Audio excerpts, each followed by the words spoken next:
Quick video here on how to program and set up your ACHI IR Pro SC.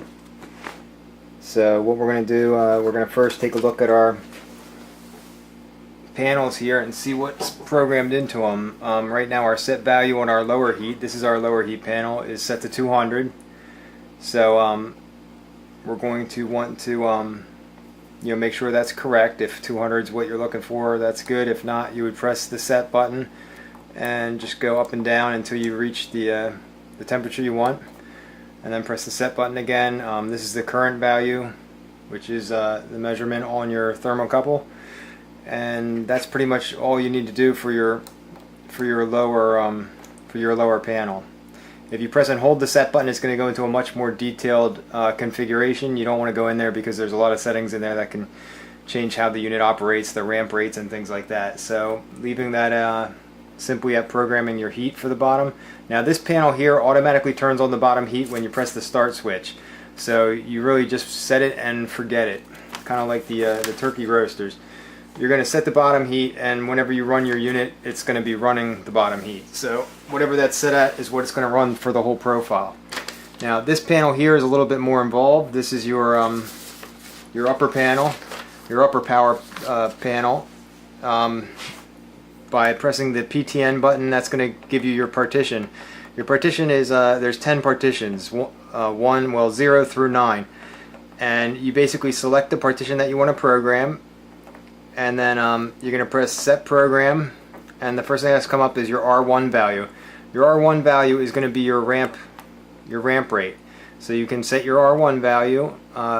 If you've bought profiles with Spitfire mods, you would have a sheet with all these values written on it. You would set up the partition, say you want this for the Xbox, you would set up the value, then you would go in and program all the values.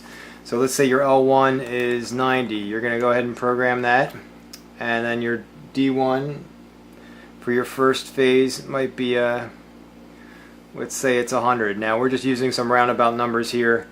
If you bought the profiles, you have these values, and you already know what these values need to be. So we're going to go through it and program them up. So that's your dwell time, R2. Now we're on our second stage. This is our ramp rate for R2. It could be 1. L2 would be the temperature, our target temperature. We might want to set that to 130.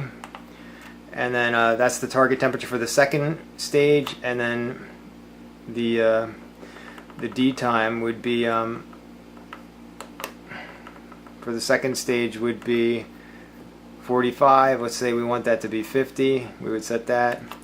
And then our ramp rate for stage 3, our target temperature again, which is the L3, and then our dwell time again. So basically you're going to go through here, set all these values, and then you're going to hit a number at the end. Now let's say you have a stage 5. What you're going to do is you're going to hit the up number, and it's going to say step rate or ramp rate, and then you're going to go up and you're going to set that to your next ramp rate. Now what this is going to do is it's going to activate stage 5. So just simply by setting a value on the first setting, it's going to give you the rest of the settings. So now when we hit step, we're going to have our target temperature. If this is high, you're going to hold the button, it'll go real fast, so you want to get ready to stop. And then your dwell time. Okay, so let's say stage 5 is your last one, then you're just going to hit R6 and done, and then you're finished.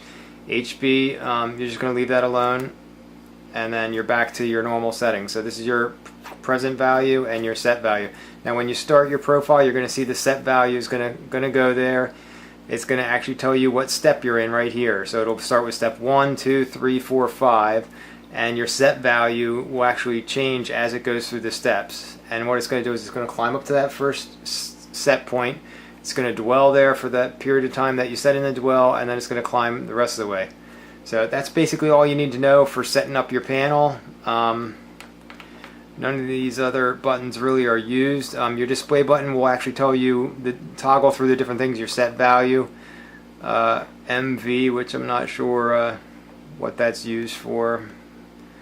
MV, probably mean value. It might be an averaging. And then your time. It'll tell you how many seconds left in your stage that you're at. So while you're running your stage, you'll be able to look at your set value and your time, which are sometimes needed. The outs are actually telling it when to turn the plates on and off. The alarm time usually means when you've reached your target temperature. That'll usually light up. Other than that, you don't use the run program. You're actually going to use your start switch for running the program, which signals the panels to both start. And that's it. So basically you're going to change your partition. Let's say you saved all your partitions now and you want to run partition 1. What you do is you go to partition 1 and you start the machine. So whatever's programmed in partition 1 is going to run. And that's pretty much covers the panels. If the panels aren't working correctly, then you would have an altogether different situation and you should call support.